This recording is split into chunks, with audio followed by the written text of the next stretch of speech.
বন্ধুরা দেখতে পাচ্ছেন এখানে সেফটি ট্যাঙ্কি করা হয়েছে। তো এই সেফটি ট্যাঙ্কিটা একটু ইউনিক লেভেলের, মানে আমাদের এলাকায় এই ধরনের সেফটি ট্যাঙ্কি সচরাচর করে না বললেই চলে।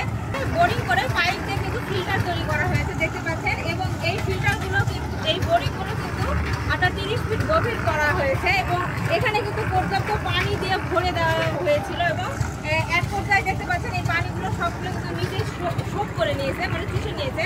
তো এটা কিন্তু অনেক সুন্দর একটা মানে কার্যকারী দিক। এই ট্যাঙ্কিটা যতই ভরে যায় কিন্তু এই বোরিং করে যে ফিল্টার সিস্টেমটা করেছে পাইপ দিয়ে, এটা কিন্তু মাটি 30 ফিট গভীরে কিন্তু এই সেফটি ট্যাঙ্কিতে পানিগুলো রয়েছে সেগুলো কিন্তু চলে যাবে। তো এই প্রসেসিংটা কতটুকু কার্যকারিতা রয়েছে বা আছে এটা আমার অ্যাকচুয়ালি জানা নাই, তবে এই বিষয়টা আমার একদম নতুন অভিজ্ঞতা আমার। তো আপাতত দেখা যাচ্ছে যে পানিটা সোক করে নিচ্ছে, আমরা আশা করতেছি যে পরবর্তী সময়ে যখন এটা ভরে যাবে তখনও এটা ইনশাল্লাহ সোক করে নিবে, এটা আমরা আশা করতেছি। কিন্তু কতটুকু কার্যকারিতা রয়েছে এটা সম্পর্কে আমার খুব একটা ধারণা নাই।